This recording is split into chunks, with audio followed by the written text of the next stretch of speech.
back to position previews, and we're jumping into the outfield. Welcome into Fantasy Baseball today on Tuesday, February 17th. I am Frank Stampfl, joined by Scott White and Chris Towers.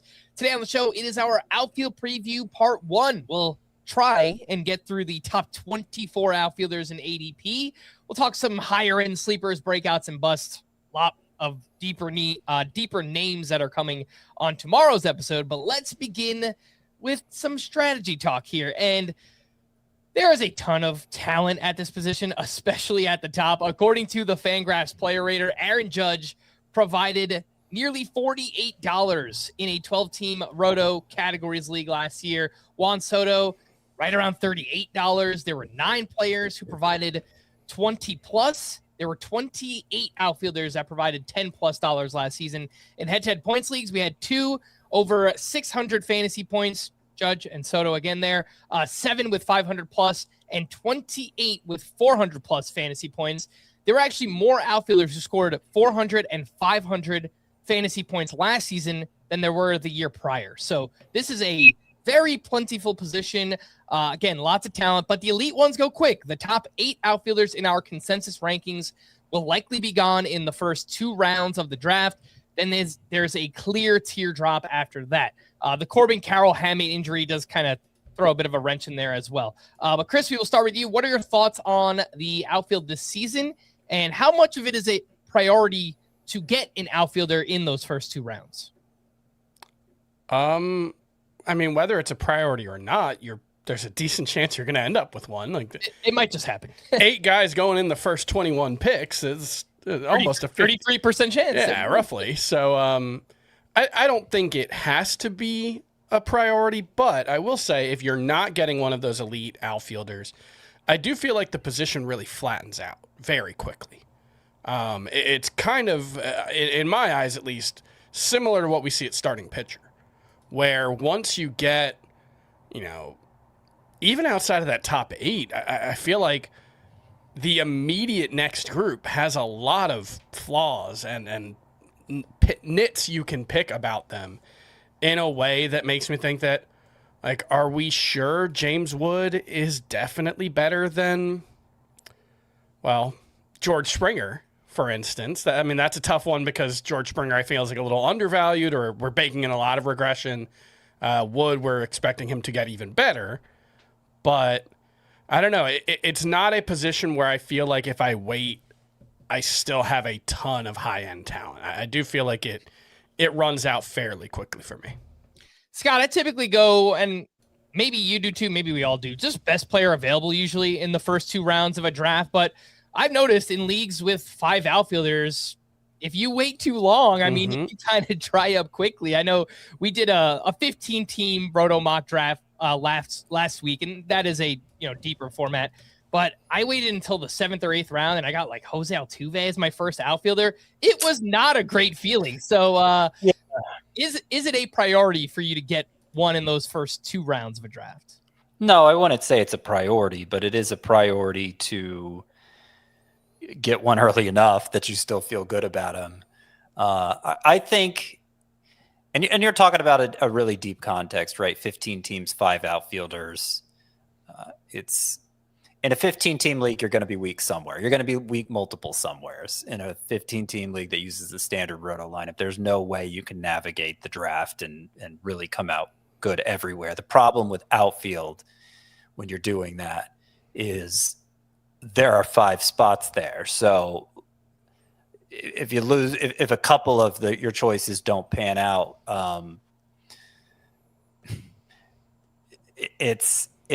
everybody needs so many that it can be hard to find the right ones off the waiver wire, but it can be hard to find a shortstop off the waiver wire too. So it's a little, I think we're at risk of inflating the urgency or maybe exaggerating it.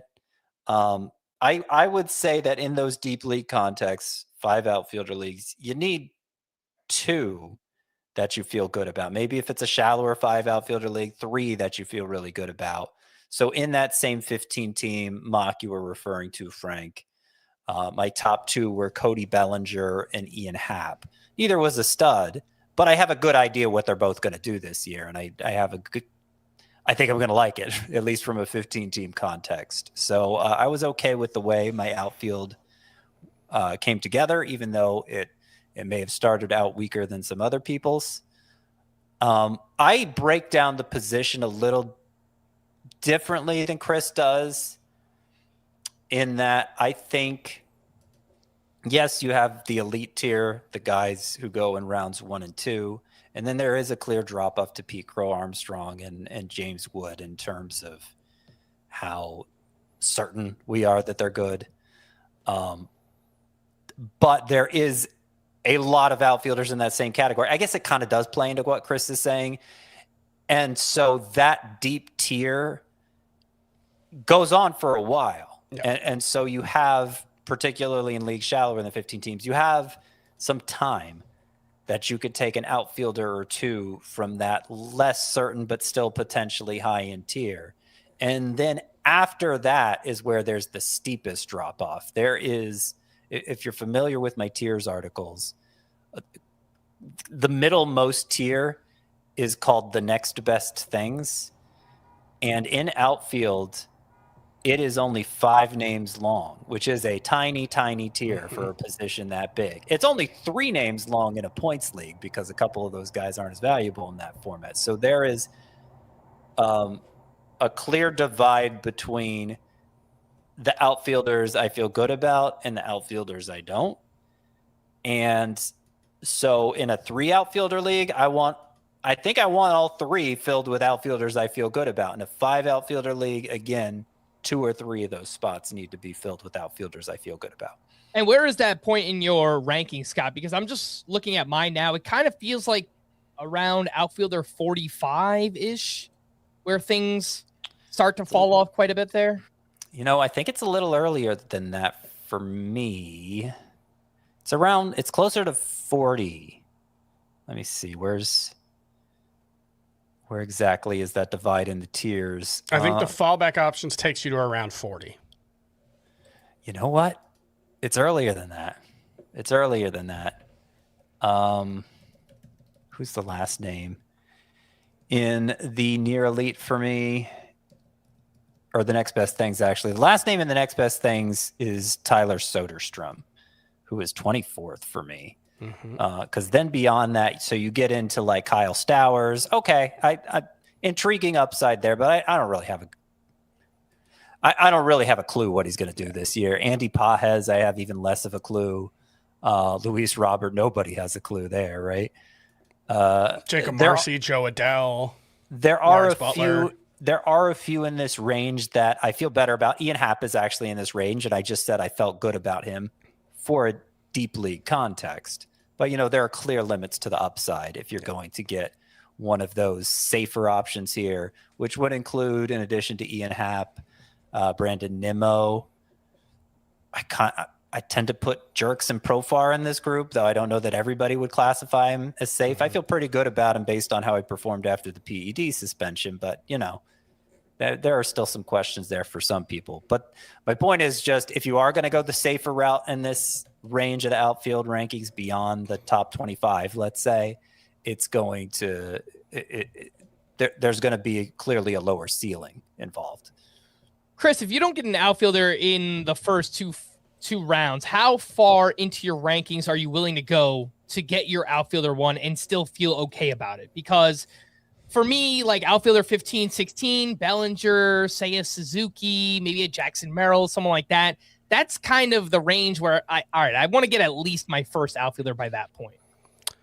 So I think the one thing that's going to become very clear for me, or has already become very clear in drafting and ranking, is Jackson Merrill's either going to be my number 1 or number 2 outfielder in basically every league, because he's my number 11. So I'm just higher on the consensus. I feel very good about him living up to the potential we hoped he would have. I know there's some questions about the stolen bases, and we'll get into that a little later. I will probably have a number 1 outfielder by the time Jackson Merrill goes off the board in most drafts. Whether he is my number 1 or he is my number 2 is a different question, but it's usually by the end of the 5th round, I would say I have at least one outfielder because of that. Scott, how does your strategy change in leagues with 3 outfielders, mostly head-to-head? You've kind of touched on this a little bit already, but Yeah. Head-to-head leagues, 3 outfielders, roto leagues, typically 5 outfielders. How much does your strategy change in those 2 formats? Leagues with shallower lineups in general. So if it's 3 outfielders, it's probably going to mean no corner infield spot or middle infield spot. Certainly no second catcher. It might mean there's a second DH. I know that's pretty common on Yahoo, but the smaller the lineup is, the fewer spots you have to fill there, the more impactful each one is, the less you can afford substandard production. And so I'm kind of prioritizing everything more. I'm prioritizing pitching less probably because you have to prioritize something less, but I feel like you can patch things up there easier. It's less predictable overall, more volatile, and more surprises in a good way and in a bad way. But take advantage of the surprises in a good way at pitcher and really make sure you have a great option at every position. That's the best foundation you can give yourself. And so, for outfield, just like any other position, I'm going to be really keeping a close eye on how quickly those tiers are depleting and make sure I don't they don't get depleted beyond a point I'm comfortable with. Mm-hmm. Let's do a little fill in the blank. I want blank of my top blank outfielders. And for me, again, it's kind of around that range, 40, 42. I want at least 3 outfielders by that range, by the end of that tier. So let's call it 3 of my top 40 outfielders. Chris, do you see kind of a dividing line that, hey, I want to get at least 2 or 3 of my guys by this point in the draft? I think having 2 of the top 24 is probably the closest outcome, because then I do think after that, I don't know how much difference there is between the 30th ranked outfielder and the 50th ranked outfielder, Mm-hmm. Yeah, I was going to say the same thing, 2 top 24, 2 top 25. How I was going to put it. 3 of my top 40, I would say, looking a little beyond that. Yep. Yeah, I think we're pretty much in agreement on that. Heads up that on Yahoo, Kyle Schwarber, Yordan Alvarez, and Christian Yelich all have outfield eligibility, but they do not on CBS and NFBC. So we won't be talking about those guys today. We'll have a util only preview / recap of all the other position previews at the end of, February. But yeah, we won't be talking about those names today. So keep that in mind. But before we hit our first break, make sure to hit the like button. Subscribe to the channel if you haven't already. We have just crossed 34K. Still trying for that 40K by opening day, and we have a ton of content coming out between now and opening day, and then we're live, every weekday after that. So subscribe if you haven't already. Let's take that break. We'll be back right after this. When you need your sports news all the time, we've got breaking news to bring to you. CBS Sports HQ gives you a snapshot of all the sports that matter to you. When you need your sports in a snap, find it on CBS Sports HQ, streaming free anywhere you are. Welcome back in Fantasy Baseball. Today, let's get into outfield ADP. We're using Fantasy Pros average draft position, which is an aggregate of 6 different sources so far: CBS, Yahoo, NFBC, Fantrax, RT Sports, and ESPN, as always, subject to change. And we will start at the top. All rise for my guy, Aaron Judge, who has an ADP of 1.6. This dude is on a historic run. One of the best that we've ever seen. His average season in his last 3 full years: 321 batting average, 57 homers, 130 runs scored, 129 RBI, 12 steals. Just video game numbers, huge walk rates. He's gotten the strikeouts under control, hits the ball extremely hard. Expected stats are just off the charts. The one drawback is that he did have the right elbow flexor strain in late July of last year. He missed the minimum time, and then he returned. Took him some time to get going, but then had a big September, performed well in the postseason as well. He says he's 100%. He's playing in the World Baseball Classic. So I'm not really worried about it. Chris, are you worried at all about the injury to Aaron Judge last year? And who do you prefer between him and Ohtani up at the top of the draft? I'm actually kind of surprised that Ohtani's still the kind of consensus number 1 pick, because I actually think it's pretty clearly Judge. I know the biggest knock against Judge is he's 34, and at some point he's going to stop being this guy. And it might happen this year. He might just be a normal 40 homer, 100 RBI guy, in which case he's not worth the number one pick. I don't really see any reason to think that's coming this year. Aaron Judge at this point is pretty much the best source of batting average in baseball. Yeah, I was going to say the same thing. Luis Ariz with 50 home runs, basically. Yeah, I think people maybe haven't adjusted to Aaron Judge as a 310 hitter in 3 of the last 4 years. The one exception was when he only played 106 games. And honestly, I feel like he probably would have just hit 290 that year if he had the time to get there. He still had 37 homers in 106 games that year, by the way. I think the biggest thing with regards to Ohtani versus Judge is better in batting average. Lean better in home runs, although I think it's pretty close. Runs, I think, are pretty close, but might lean Judge. RBI, probably Judge too. I think steals are pretty close to a toss-up. Maybe you lean Ohtani, but he was only on like a 12 or 15 steal pace after he started pitching last year. So if you're still baking in that 50 steal season into the projections, I think you're going to get misled on what the upside is for Shohei Ohtani. I don't think he's going to run nearly as much now that he's back on the mound. And I think it makes Judge the clear number one. And the only knock against Judge, I think, at this point is just, what if this is the year the fall off happens? Yeah, so 59 steals for Ohtani in 2024. The second most he's ever had is 26. Mm-hmm. So that was, and I think that was another year where he wasn't pitching, if I'm remembering correctly. He's had a few of those, so there's a good chance. So 4 of the last 5 years he's had 20 or more steals, but 2 of those years it was exactly 20. Mm-hmm. And like you said, last year the pace slowed once he got back to pitching, which makes sense. He just doesn't want to take the same risks as a base runner. Obviously, he hurt himself on a stolen base 2 years ago in the playoffs.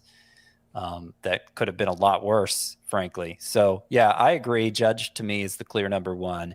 It is astounding that he's become perhaps even more of a standout in batting average than home runs, considering he's one of the best home run hitters ever, certainly of his generation. But, yeah. Last 4 years, batting average working backwards, 331, which won a batting title, 322, 267, and 311.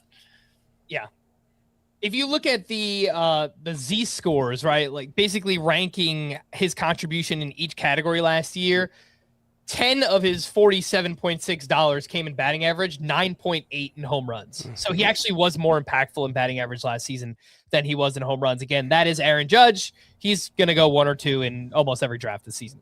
Just after Judge, you have Juan Soto with an ADP of 3.4, just such a high floor option. And he added to that ceiling last year, 38 steals out of nowhere for Juan Soto. Got off to a slow start with the Mets, but from June on, he was a beast. Hit 282 with a 417 on base, 34 homers, 31 steals. He did that in a 4-month stretch, 30-30 for Juan Soto. He set a new career high in home runs 2 years in a row. He's up over 40 each of the past 2 seasons. Massive counting stats. He's incredibly durable. His batting average has fluctuated, so that part of his game is a little annoying, admittedly. I have the utmost confidence in his home runs, RBI. Scott, what do you think on the batting average and steals for Juan Soto, and how early do you take him in each format? I mean, he has to stand out in one or the other to justify where he's being taken. It's nice that there's enough in the track record there that, it doesn't have to be both. I guess you could put it that way. There's some malleability there for him to live up to his price tag. But there's a chance he does neither. I think, last 4 seasons, Juan Soto's batting average comes out to 268. I think there will come a year where he hits 300 again. I mean, he's only 27 this year and has the best plate discipline in baseball, makes contact at a great rate. I think that year will come. But that shouldn't be the expectation anymore. And so what is he going to do in terms of stolen base? That's really the question nobody can answer, because the reason he broke out, the most cited reason for it, was the Mets first base coach last year, Antoine Richardson, who He's in Atlanta now. He's in Atlanta now, yeah. He taught him to read pitchers better, to take walking leads, and we see the result with more than 3 times his previous career high in steals. So does he forget how to do that without Richardson whispering into his ear, or does he take those lessons learned and continue to apply them? There is nobody on earth who can answer that question. We just have to see how it goes. And so, fortunately, back-to-back 40-homer seasons, obviously with all the high OBP, scores a ton of runs. Like, the counting stats, other than stolen bases, are definitely going to be there. So it's a question of, is he worth taking 4th overall, or is he worth taking 6th overall? That's really what it comes down to. But there's a chance if we get the very best case scenario, there's a chance he's right up there with Judge and Ohtani in terms of how impactful he is. So, it's, to me, the question is, at least for roto leagues, you got to set top 3, right? Judge, Ohtani, Bobby Witt. So it's really, do you take Soto because of the higher potential ceiling overall, or do you take Jose Ramirez because of position scarcity?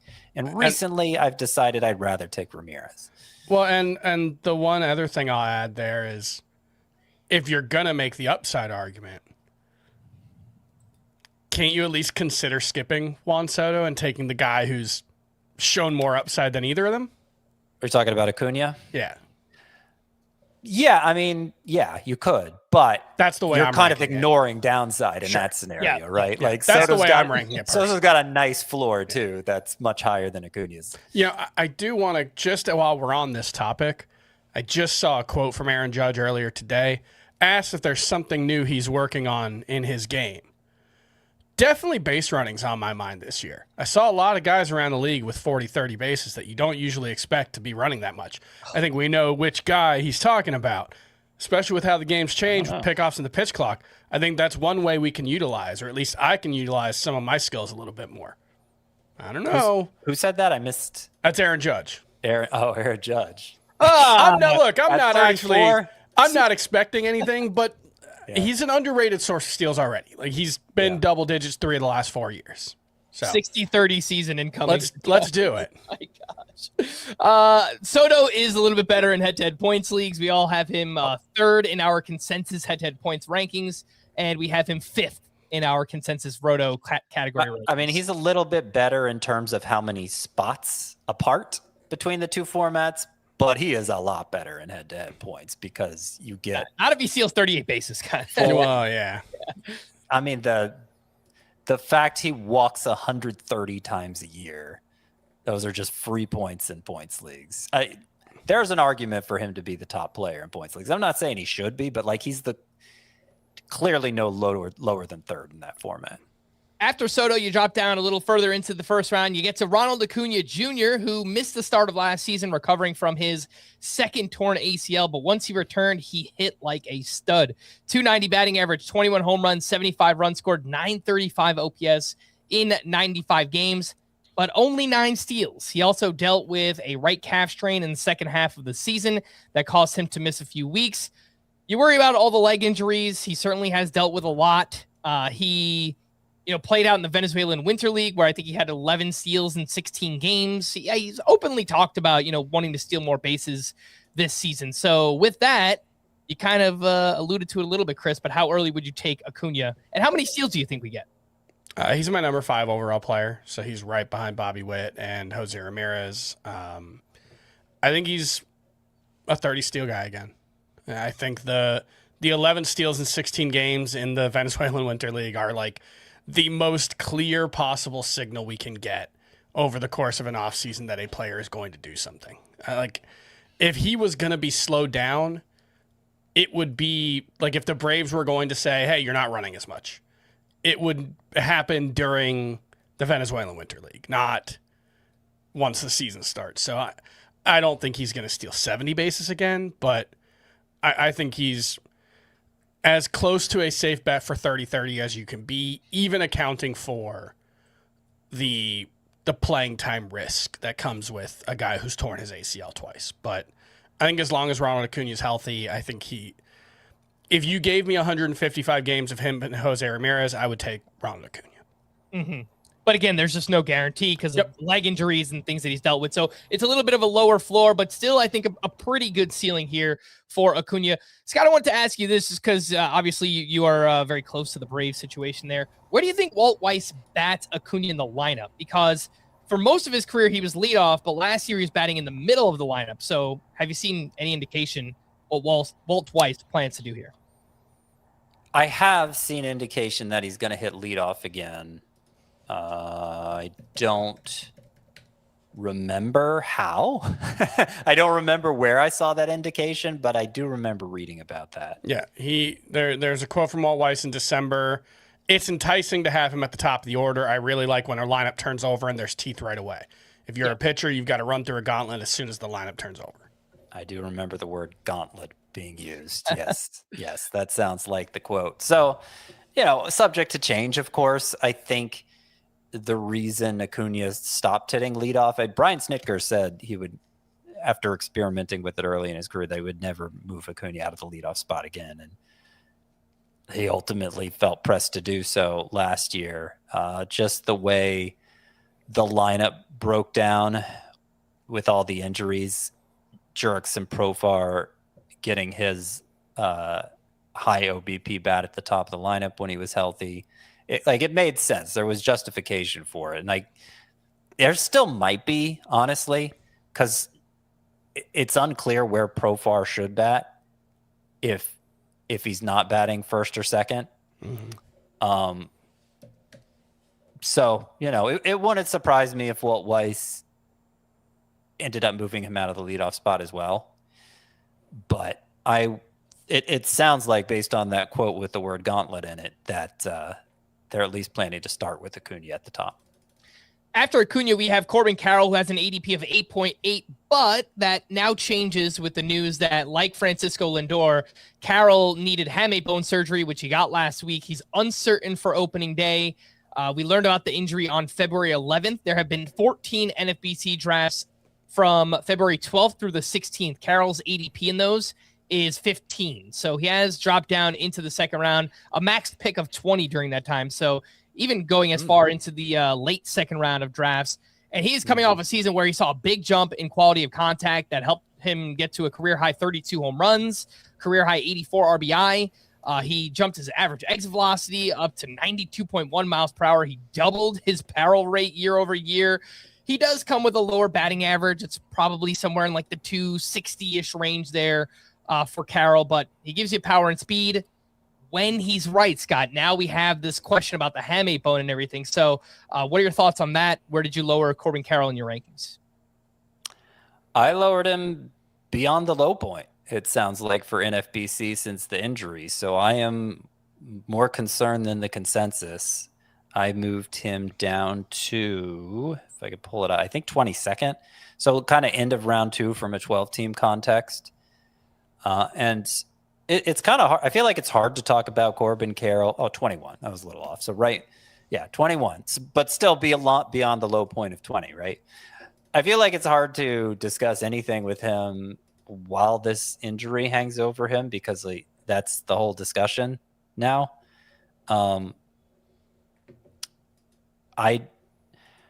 I know that the timelines suggest he could be back as soon as opening day, or at worst 2 weeks beyond. I just don't know that he's going to be the same at first. And he may be.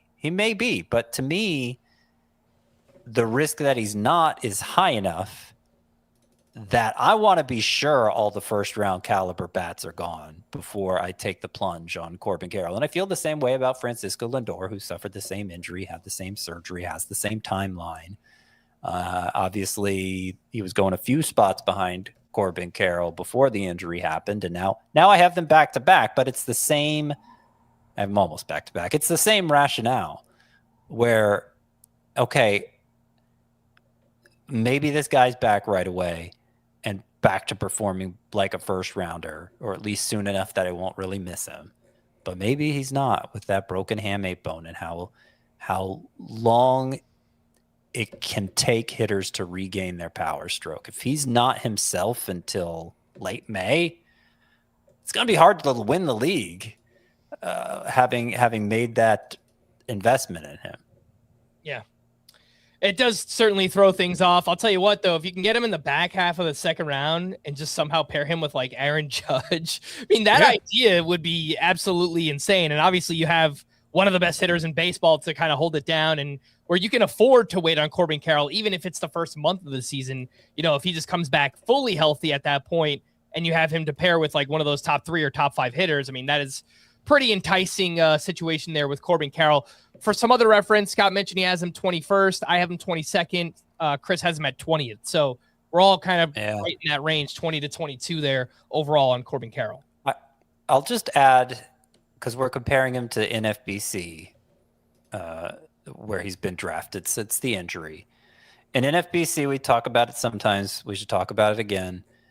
It is a contest that incentivizes taking big swings on upside. And so the case you laid out, Frank, gosh, if you can get Corbin Carroll, I guess if he's going 15th on average, it's not going to be quite that pairing. But if you can get a true first round caliber bat, unquestioned apart from this injury, and pair him with, somebody else that we're talking about in that range, the upside is huge. So it might make sense in that particular context in FBC to roll the dice on Carroll more. But I think for the average home league where, the 1 or 2 leagues you're playing in and you really don't want it to be a lost season for you, I'd play it a little more cautiously. And I think the biggest concern I have with Carroll is just, I do expect a lower batting average. I know his first season in the majors, his first big season, his first full season, he hit 285. But even that year, his XBA was 264.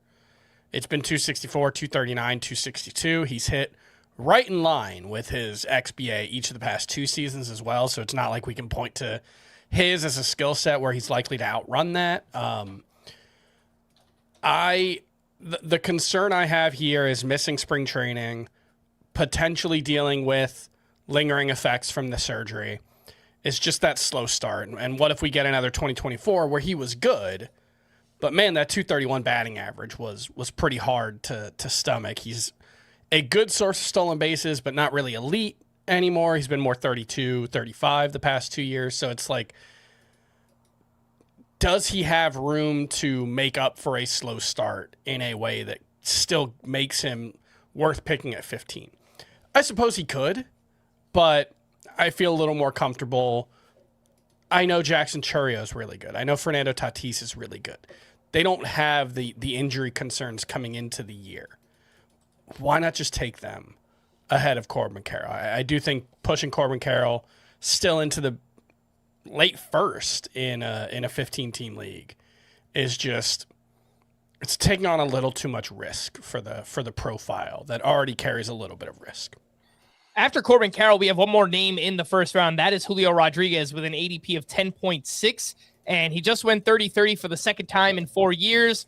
We all know the deal with Julio. He typically gets off to these very slow starts. Last year in the first half, he hit 252 with a 731 OPS. In the second half, 290 with a 900 OPS. If you look at his career in the first half, 260 with a 737 OPS. Career in the second half, 297 with a 902 OPS. I mean, he is just a better player for whatever reason in the second half of season so far. That's Julio Rodriguez we're talking about. Not as good as other prototypical hitters in the first 2 rounds based on OBP and OPS and things like that. But Chris, Julio Rodriguez still gives you a ton of power and speed, solid batting average, counting stats right around 100. How early do you take him in a categories league? How much does he drop down a little bit in a points league? He is my number 8 player in a categories league, so easy first round pick for me. I'm pretty sure I had him ranked ahead of Corbin Carroll even before the injury. I think Julio Rodriguez is a bit of a safer bet for batting average. And I think there's still that untapped, like we haven't seen the season where everything goes right for Julio Rodriguez. And I think when that does happen, it's going to be very impressive. I think we could be talking about a 40-homer upside with the way he impacts the ball. If he gets better with the quantity of contact, I think there's still another level for Julio Rodriguez to hit. And I think it's worth keeping in mind, he's only 25. He's still so young. He's still ahead of the schedule for most superstar caliber players. So I'm perfectly happy with Julio Rodriguez, my first round pick. I don't care about the slow starts. I get in a head-to-head points or a head-to-head categories league, those slow starts can be a little tougher because you're actually taking losses early on in the season. But in any roto context, I'm going to get my 30. I'm going to get my 200 runs in RBI. I'm going to get my 270-ish batting average. And that's not the ceiling. That's pretty close to the floor, I think. So I think you're going to be very, very happy with Julio Rodriguez. So when do you take him in a head-to-head format? Is it more like a second-round pick? More like middle of the second. Okay. Scott, you are muted, sir. Bad plate discipline. That's why he drops in a points league pretty far, actually. I have him 18th. Yep. All right, let's take our final break. When we return back into ADP. Wow, we made it to the second round. Let's do that right after this. This isn't just combat. It's cinema. Ready or not, here I come. Let's go! Are you not entertained? The new home of UFC, Paramount Plus. Welcome back in Fantasy Baseball. Today it's our outfield preview part 1, and we'll jump right back into ADP. After Julio Rodriguez, we have 2 names in the early second round, Fernando Tatis Jr., ADP of 13.4, and Kyle Tucker with an ADP of 14.4. Fernando Tatis played a career-high 155 games last year, and he was very solid. 268, 25 homers, 32 steals, 111 runs scored. He improved the plate discipline quite a bit. He walked more than ever before. Best strikeout rate of his career. He still hits the crap out of the ball, but his swing is just not optimized for power. So, Scott, it feels pretty similar to Julio Rodriguez. Maybe you get more runs from Tatis leading off, a little bit less power here with Tatis, but he actually has improved his standing as a points league player based on that plate discipline. So when do you look to draft Fernando Tatis? Yeah, I don't know how durable that last note you had was about him improving his points league standing, drop in strikeout rate, increase in walk rate to 13% last year. It's a one-off so far. So, you know, I do rank him a little higher in that I have him ahead of Francisco Rodriguez in a points league, but he's a second rounder regardless of format, is Tatis, because I am past the point where I look at the expected stats and think, gee, if he could only do that this year, if he could live up to them. No, I mean, look at the pull air rates. It's consistently in the blue. So I don't think he's, this far into his career, I'm not counting on Fernando Tatis learning to optimize that power. Still a good player as he is, but I think more of a second rounder than a first rounder. I'm more interested, frankly, in talking about the other guy, because Kyle Tucker, we've talked about several outfielders who I think belong behind him since we learned he's with the Dodgers. And I would like the consensus to catch up to me on this, I think, because it hasn't really happened yet. In February, his ADP is only going to happen. His February ADP is 14.5. That's just ahead of Fernando Tatis, but I think we all have him ranked in the top 10, right?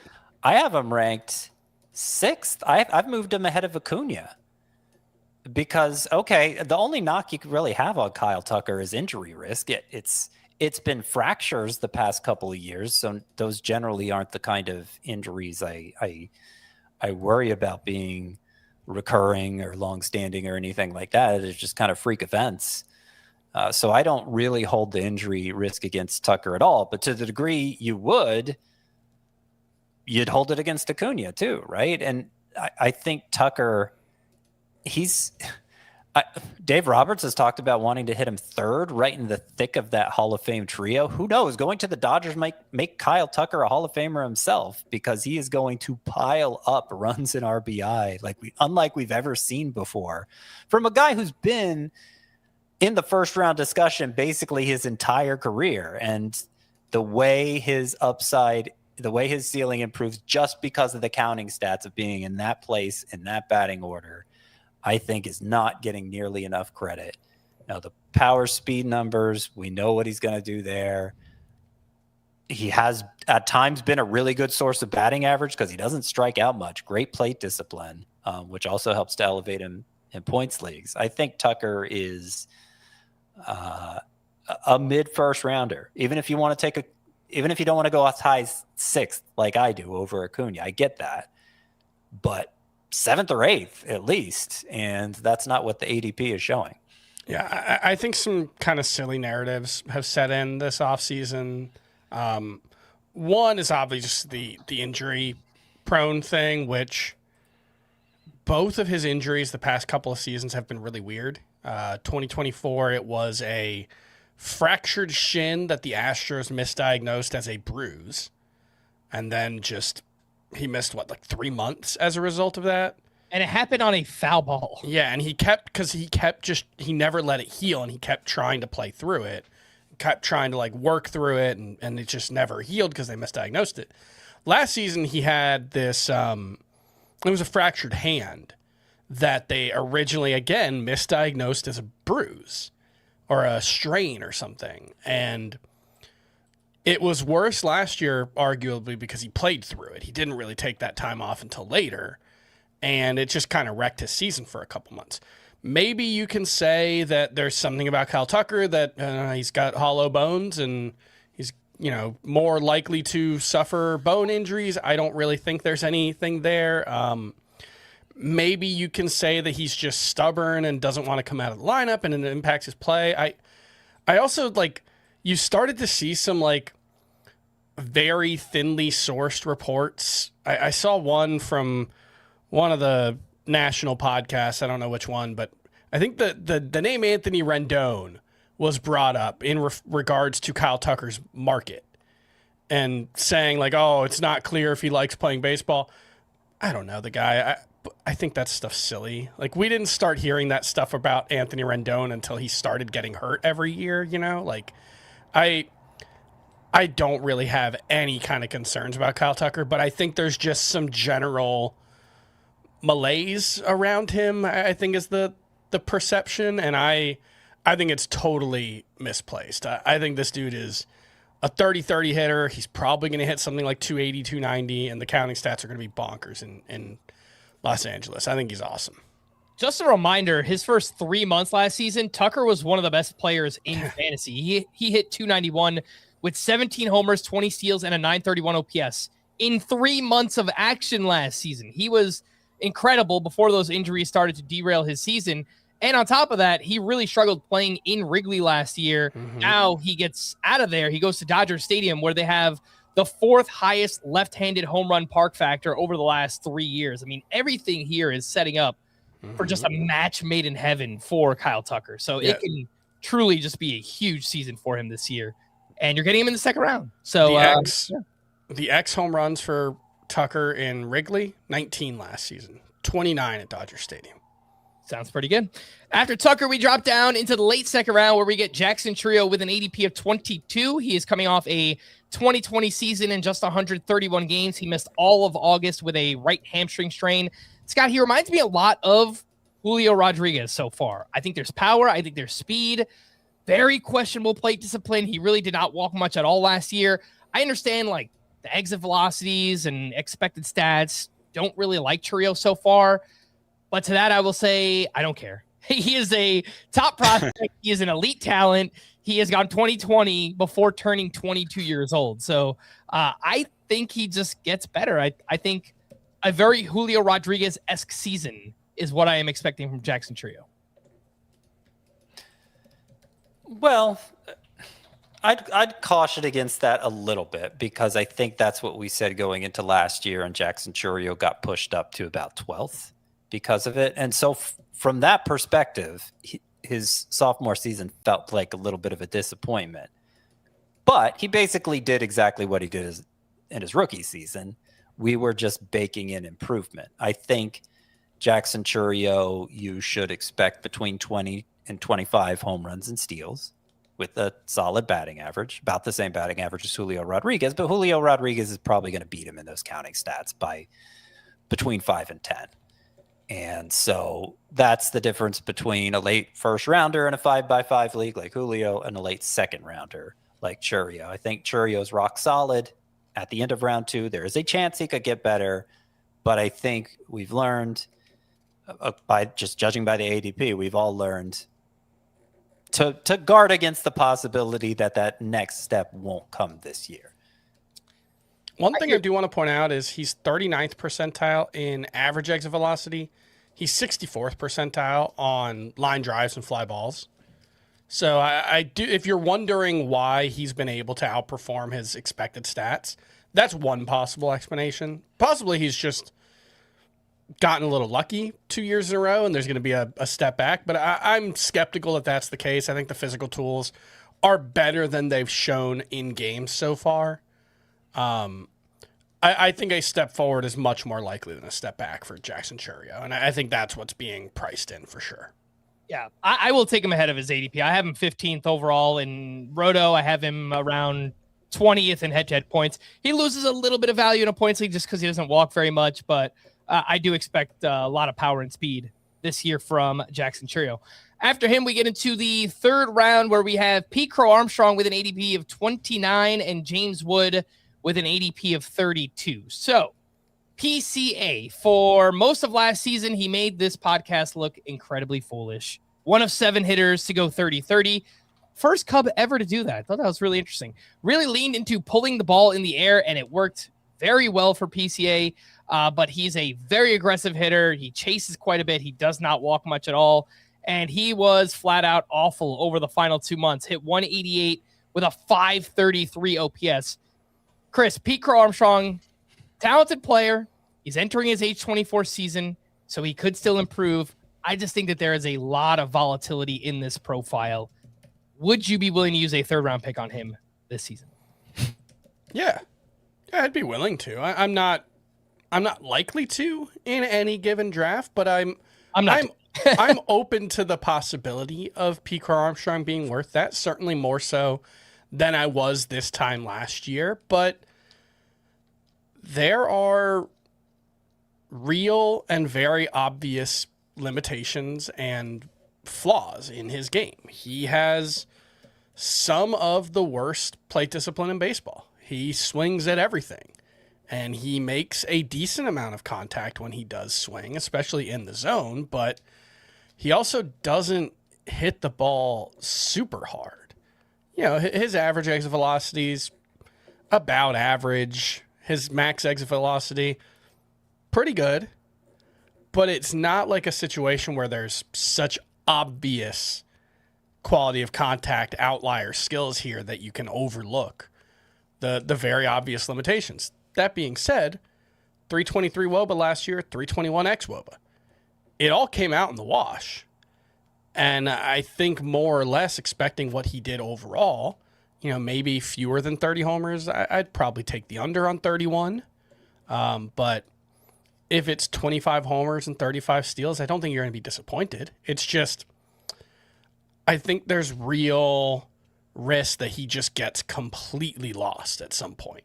And there's real risk that it's in April and he just never figures it out. I think that kind of volatility is here. And I think that's more likely than a full season of what we saw in the first half last year. Mm-hmm. Scott, you are muted, sir. I'm sorry. I need to take the mute off. I just don't know when I'm done coughing exactly, you know, and then I forget. Okay, so Pete Crow-Armstrong, I feel like he's the ultimate case in the ultimate test of full season numbers are more representative than partial season numbers because the full season numbers are awesome still. It's just the second half was so miserable that for a player who's still kind of revealing who he is, right? So we don't know how much stock to put in that second half, but the full season numbers were still amazing. I mean, he'd be in the argument to go in the first round if we took them at face value. He and James Wood both were so good in the first half that when I released a first 2 rounds, how we would redraft for the rest of the season today, released it around the All-Star break. They were both first rounders. And then they were so bad in the second half, we'll get into James Woods in a little bit, that now we're drafting him around 3. I'm not excited to do it. I feel like any of the first basemen feel safer there. Any of the the ones we talk about going in that range. But the rewards are so high, particularly in a 5x5 context, Roto. I might have to hold my nose there and do it, just in the name of upside, particularly if I feel really good about my first 2 picks. That last part that you said right there, Scott, that's why I have not been able to press the draft button on PCA. Is if I have to hold my nose while I use my 3rd round pick on a player, it feels like maybe I just shouldn't do that. Maybe I should just go in a different direction. So I get what the upside is, but I think the downside is evident for PCA for the reasons Chris mentioned. You know, if he gets off to that slow start, if he just kind of picks up where he left off. I read an article today that everyone's aware of what happened in the second half, and Bregman is trying to coach him through swing decisions and OBP and things like that. And I'm like, all right, well, you're putting a lot of thoughts in this kid's head. It might, that stuff might help, but like maybe just let him be him and kind of go through the ups and downs. I don't know. I worry about a kid this young, like maybe getting too many thoughts in his head and try and focus on this and focus on that, and maybe it just kind of screws him up. So I feel like that is some early 2000s thinking. I am going to turn this free swinger into a high OBP guy. Like that's never going to be who he is. And if he becomes reluctant to swing at the pitches he would have been able to clobber previously, then that obviously has a negative effect.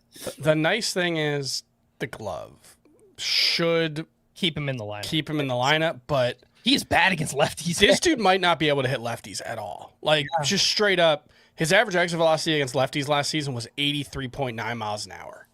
That's like Caleb Durbin. Yeah, his expected WOBA was 263. He just straight up may not be able to hit lefties. At least based on what we've seen, he's been one of the worst in baseball the last 2 years against lefties. And that's probably not going to cost him playing time, but it puts a lot of weight on him hitting really, really well the rest of the time. Mm-hmm. And he's much better in a roto head-to-head categories league because of that plate discipline. So if you do want to take him in that format, it's probably a 3rd-round pick. In a points league, it's probably more like a 4th or 5th-round pick there on PCA. Let's get into James Wood. Similar story here. Talented kid. He took the league by storm in the first half. Good eye at the plate. He walks a lot, hits the ball extremely hard. Lots of barrels despite lots of ground balls. So he does have a bit of that Juan Soto where when he sees a pitch that he can drive in the air, he usually does a pretty good job of it. Again, that's James Wood. But he struggled in the second half, hit 223, 690 OPS, had a 39% strikeout rate in that second half. Really struggled against non-fastballs too. So like PCA, he's very young. He was the top prospect entering his age 23 season. He could improve, but Scott, just another one that feels like a volatile upside, a volatile profile here where I could see the high end, but I think there's a really low floor here as well. Yeah. I link Wood and Pete Crow-Armstrong. I just did a second ago because they followed such a similar trajectory. And Wood was the player. He was the higher end prospect. He was the player I felt better about going into last year. He was the player I questioned the least when he was having this first half breakthrough because of that.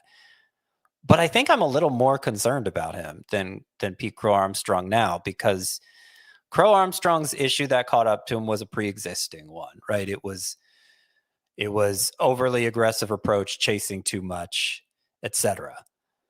James Wood had a pre-existing condition too. It was a suboptimal spray angle. Too much of his hard contact was to the opposite field to a dramatic degree. But he, in the second half, added that strikeout issue that you talked about. So in the first half, 26.4% rate, not great, but certainly manageable, particularly for somebody who impacts the ball like James Wood does. 39.4% in the second half. What the heck happened? I need to know that. I feel like, to draft Wood with any confidence. That doesn't mean I wouldn't take him in round 3 for the same reasons I talked about potentially taking Crow-Armstrong there. You're getting possibly a first-round caliber player, more downside risk to do it, but, Roto League, 5 outfield spots to fill. You want the speed element, all of that. But the worries here are hard to dismiss because that strikeout rate kind of came out of nowhere and was untenable. Yeah, James Wood might be on the passive side of the patient versus passive divide because his zone swing rate is only 55%. Last season, league average was 67%. Wow. He doesn't chase very often, but when you are that patient, and that's not an inherently bad thing. Alex Bregman's an incredibly patient player. Kyle Schwarber is an incredibly patient player. There's no one right or wrong way, but you have to. Reese's. Exactly. But I think just biting into it's kind of, no, you know what? The older I get, the more I bite into it. Never mind. You have to do crazy damage when you do make contact, and you can't. If you're going to be that patient, your swings have to count. You can't swing and miss a lot if you're that patient. And that was where things got really out of hand for him in the second half. His whiff rate overall was like 35, 36%. For the season, it was more like 30%. That's untenable. And so James Wood doesn't really have the platoon concerns. He actually hits lefties really well. He's a good athlete. He hits the ball really hard. It's just he needs to either strike out like 33% of the time and hit the ball in the air a ton, or he needs to stop striking out as much, and then you can live with him not elevating the ball because he does so much damage when he does hit it. When he has both, like he did in the second half, it's borderline unplayable. It's, I will say, a good thing that we did get the 5 homers in like the last 8 games of the season or whatever, because I'd be feeling even more concerned about him if we didn't get, a decent September where his average exit velocity was 98 miles an hour. So at least he wasn't completely broken. I've just wondered if he wasn't healthy. Nothing has come out. Yeah, nothing has come out, but like he didn't run as much. I haven't seen anything about it. Yeah, it's been weird. And then the Nationals, just like I don't really trust the Nationals at this point. Nobody seems to get better when they get to the Nationals, right? Like CJ Abrams. It's a new regime, so I guess sure. you kind of give them the benefit of the doubt. You look at his supporting cast, I think the Nationals are going to be truly awful this season. Yeah. I think they're going to be really, really bad. Like the past couple of years, we have some teams that are in like the 50s in wins. I think that's going to be the Nationals this season. So I think so as well, yeah. Yep. From a format perspective, probably better in a categories league, right? Just because of all the strikeouts. Yep. All right, after James Wood, we have one name in the 4th round. That is Brent Rooker with an ADP of 45.6. He has now done the thing 3 years in a row. 2024 does look like an outlier with the high batting average there, but it's still 30-plus homers each of the past 3 years. He's really improved the strikeout rate. He hits the ball hard. Expected stats are spot on. Probably hits 260-ish, 30-plus home runs, solid counting stats. Maybe some untapped upside just because of where he plays in Sutter Health Park. It's a really, really good ballpark there. But Chris, is that worth a 4th-round pick for Brent Rooker? Yeah, I think so. I don't think it's like a slam dunk 4th-round pick, but 30 homers, 90 runs, 90 RBI, a handful of steals. He won't kill you in batting average. Yeah, that's a solid 4th-round pick. I don't think it's a great 4th-round pick, but I'm not like running away in terror at it. I rank him more like a 5th-rounder. So I probably won't be the one to draft him in the 4th round, but I don't hate the price. It feels like there was just a drop off here, right? Mm-hmm. Absolutely. Obviously more risk from Crow-Armstrong and Wood than the outfielders that preceded them, but there's the upside case for them too. And Rooker's upside case is probably about what he just did. He was a little better it's what in he did in 2024. 2024. Yeah, I think that was pretty clearly the 95th percentile outcome or whatever you want to say. I think last year was pretty close to the median outcome. I think I basically expect Brent Rooker to do what he did, and I think the home park really helps. That really solid starting outfielder. Like I don't want to critique too much with Rooker, but It's a step back here. And he's a number 2 masquerading as a number 1. I think there are true elite players at other positions still available in round 4 that would push him. I have him 59th overall, so barely in round 5 for me. Better in a categories league or head-to-head points for Brent Rooker? Categories. Probably, yeah. All right. Not a huge gap, but yeah.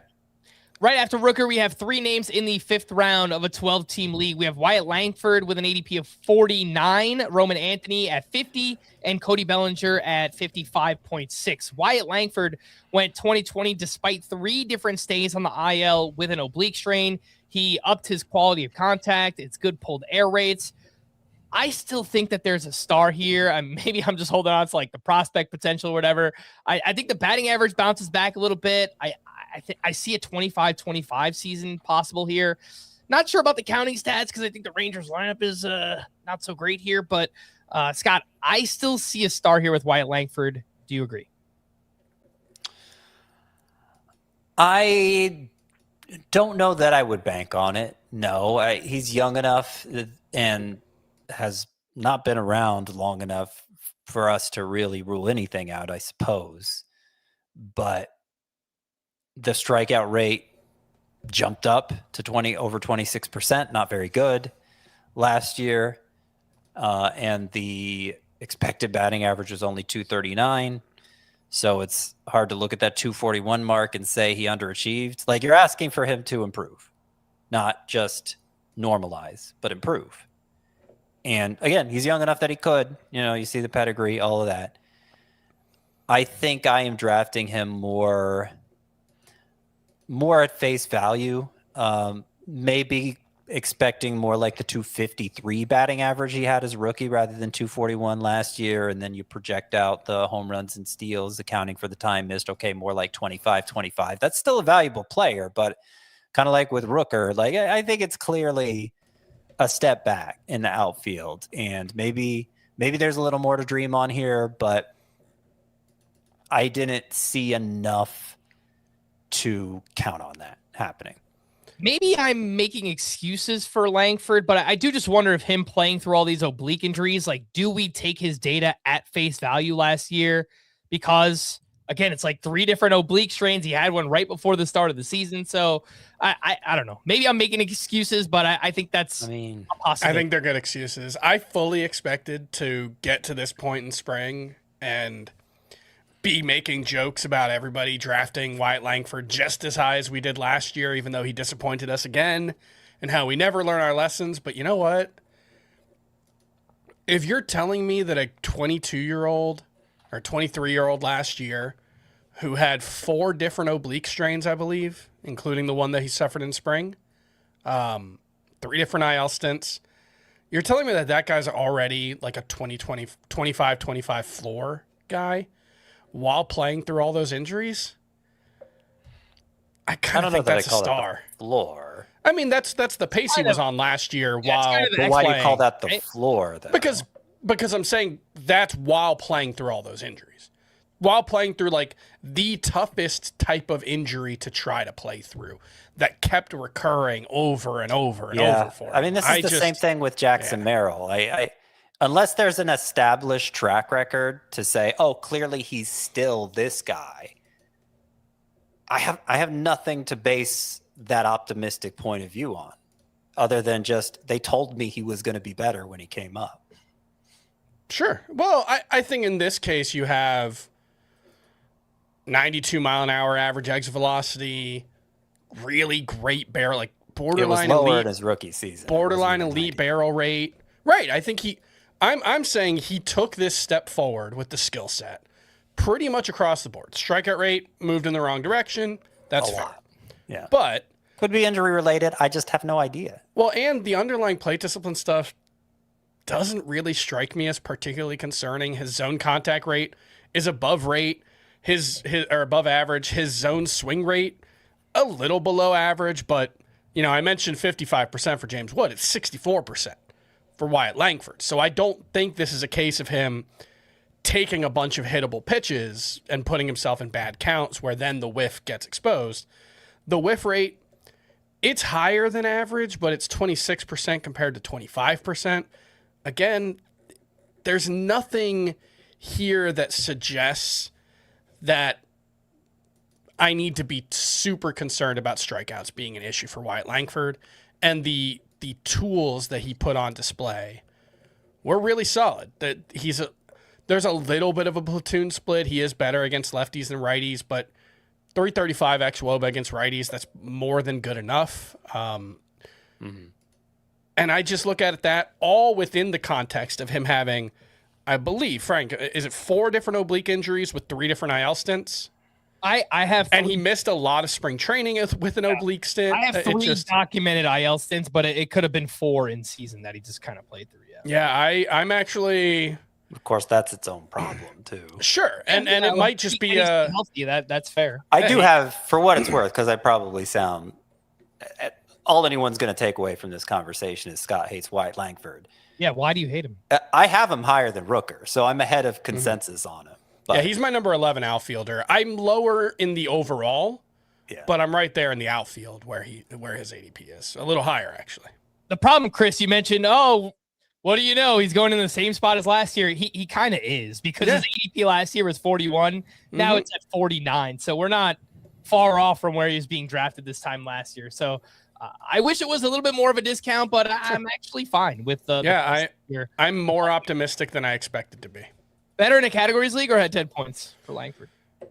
Categories with the way that strikeout rate trended. Let's talk about Roman Anthony, top prospect in baseball entering last season. He got called up and struggled in his first 15 games, and then something clicked. Over his final 56 games, he hit .329 with a .419 on base percentage, 7 homers, 43 runs, 3 steals, .931 OPS. Hit the crap out of the ball. Lots of ground balls. Don't love that part of it. It's a big price to pay. I get it. Like 5th round pick for a guy that we have some questions about, like, can he optimize for power yet? But man, the prospect pedigree, what we saw over those final 56 games, it is a lot to be excited about, Chris. And I feel like, I don't know what percentage chance it is, 10%, 20% chance that we are talking about Roman Anthony as like a borderline first round pick next season. Yeah, and the problem with Roman Anthony, especially in a roto league, I think in a points league at this price, he's fine because the plate discipline is going to be awesome. He's going to walk a ton. The problem in a roto league is I think 10 steals is probably pretty close to the ceiling.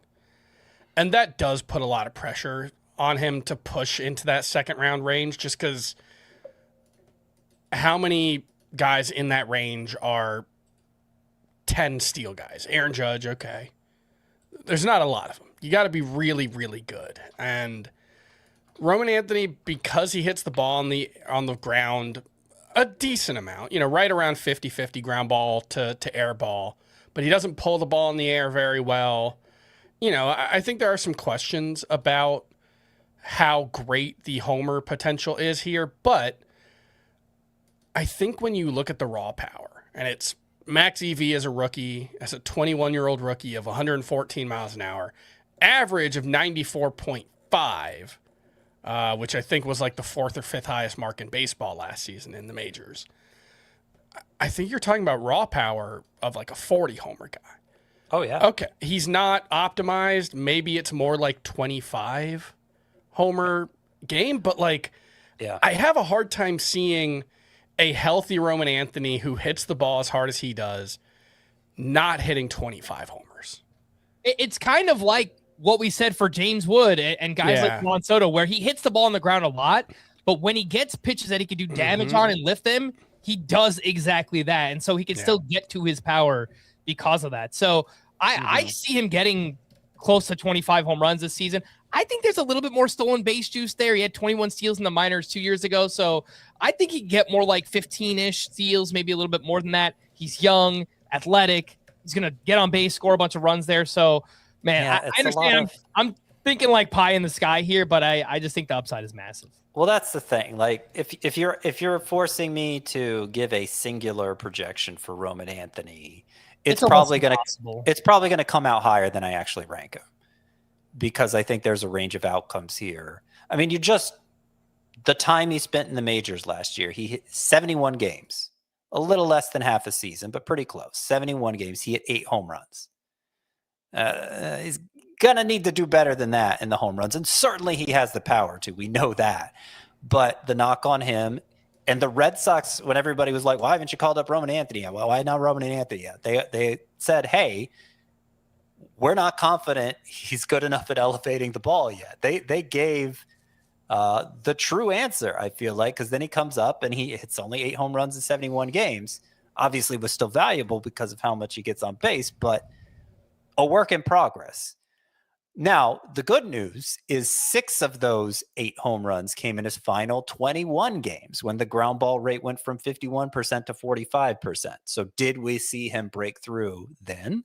21 game sample. So anybody's guess as far as that goes. But that is what this ranking is banking on, is that there will be finally, even though we didn't see much improvement over his minor league career in this area, that we finally saw evidence of it late in his time in the majors. If it does happen, he's going to be a bargain here, probably, because he's going to be a stud. But if not, then he's going to be pretty disappointing here. So I rank him a little lower than the consensus, just safeguarding against that possibility. I do kind of think the floor is like Marlins era Christian Yelich. Yeah, I can see that. That's a pretty awesome player. Yeah. No, I mean, that's a top 50 player every year. He was probably like a top 40 pick most years, I would guess. Yeah. I mean, that's what I'm thinking, is that where he's being drafted right now is kind of just like his median expectation. Yeah. And he has that upside where he's like a second round player for next season. So, yeah, I don't know. I don't know. I don't remember Marlins era Christian Yelich going quite that high. I think I was the only one who had this job when. Okay, 2015 he was 76. Yeah, that's more where I have Anthony ranked. 2016 he was 100. Okay, so maybe I'm overshooting it a little. Yeah. Yeah. I will point out he was a mixed bag against lefties last season. Roman Anthony, 770 OPS, but that came with a 39% strikeout rate. So has some improvement to do there. I think he's better in a points league because he walks a lot, also strikes out a little bit. But yeah, if there's anything he loses on home runs, it'll probably just be like doubles and triples and things like that. So I think he's a pretty safe head-to-head points league player there. Again, that's Roman Anthony. Let's talk about Cody Bellinger. He enjoyed his first season in pinstripes, and good thing he's back with the Yankees because he loved hitting in that stadium. 29 home runs, 13 steals overall, good batting average. He leaned into the pull fly ball approach there. I mentioned he hit well at home, 302 batting average, 909 OPS in Yankee Stadium. The StatCast numbers, the expected stats, they do not buy in on Cody Bellinger. But we've seen this approach now 3 years in a row. And, Scott, I think it's a pretty proven approach now for Cody Bellinger. So are you okay with this price range here, 5th, 6th round for Bellinger? Should be higher. He is number 1 in this tier of outfielders for me, ahead of Rooker and Langford and Anthony. Once we learned he was returning to the Yankees, which is probably the best possible scenario for Bellinger. Obviously, we have proof of concept. I kind of expected it to go that way when he signed there last year.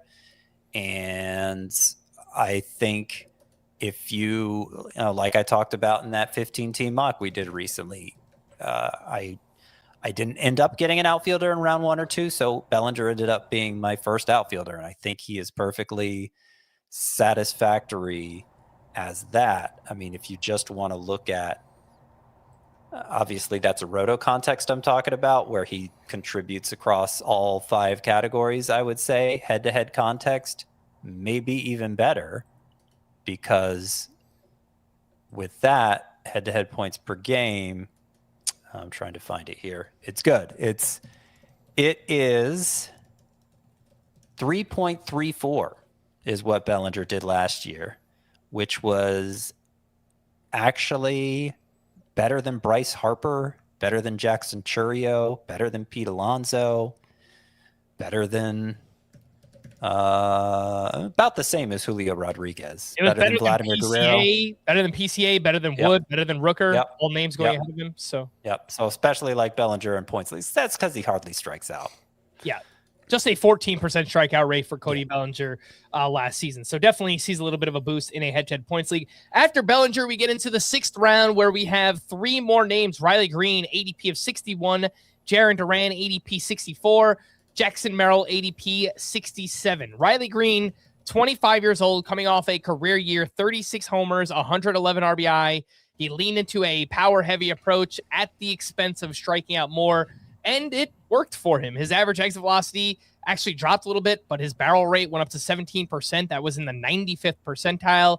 He struggled against lefties. He's always struggled against lefties, but overall still had a very strong season last year. Chris, Riley Greene, still 25 years old, could potentially get better.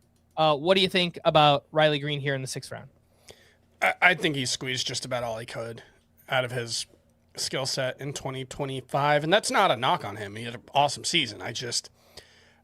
I wouldn't bet on a repeat of 36 homers, and he doesn't really do a ton else besides that. Like, I think we're at the point now where we can say he's probably not going to hit for a good batting average. The struggles against lefties, I think, play a big part in that.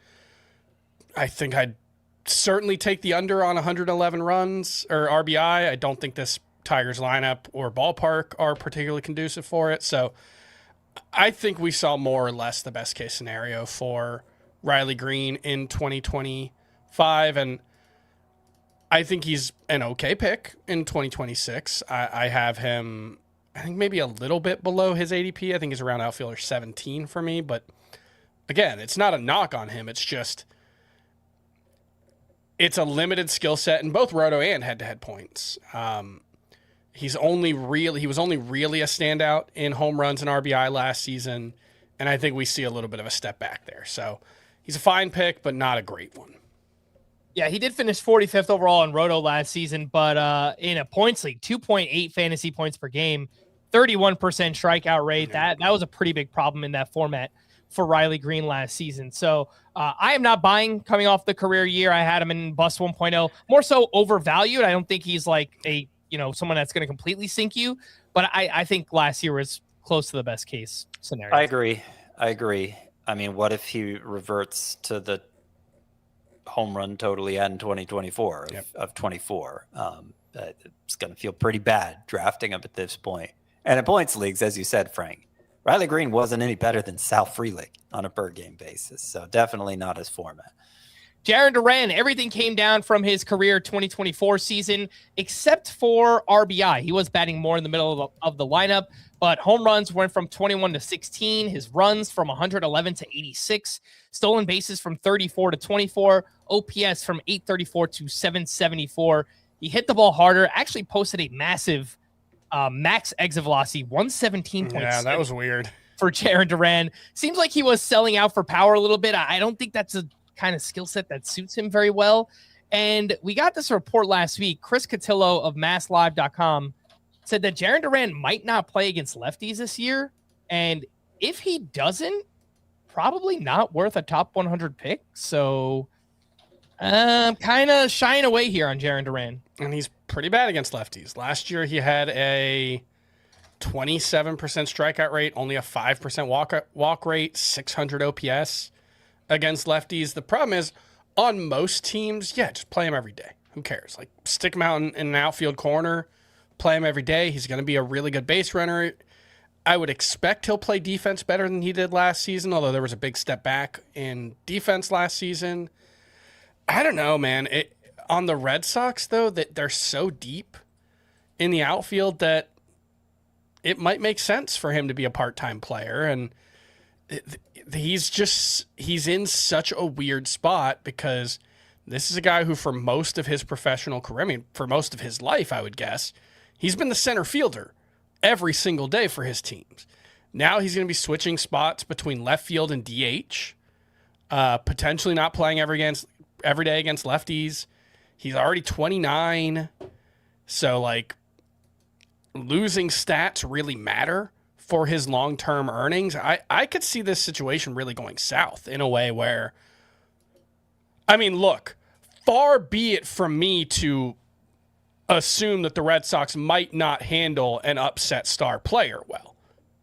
No track record of that with this front office. I don't know, man. The vibes with Jarren Duran are really weird, but the problem is other teams can already see that he's already making $7 or $8 million. He's got 2 years of club control left, I think. He's already 29. this is not as valuable a trade chip as he seems for how good of a player he is.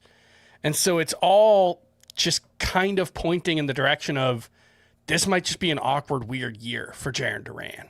It's actually I don't know. three more years of control. 3 more years after this year? Okay, so he's a Super 2 guy? Yeah, so including this year. So this year and then 2 more after this. Okay, that's what I meant. Yeah, 2 more years after this. Yeah. Yep. I'm trying to figure out who would platoon with them because I'm looking. Well, that's at, part of the problem is they're all lefties also. Yeah. Yeah, I was just looking at their bench. I don't really see it either. Yeah. Yeah. And also part of that note from Craig Cotillo was they want to play Wilyer Abreu against lefties more this year. Mm-hmm. And that's why they might consider playing Duran against lefties less. Yeah. I mean, it's not like Abreu's a lefty masher himself. Yeah. I don't know.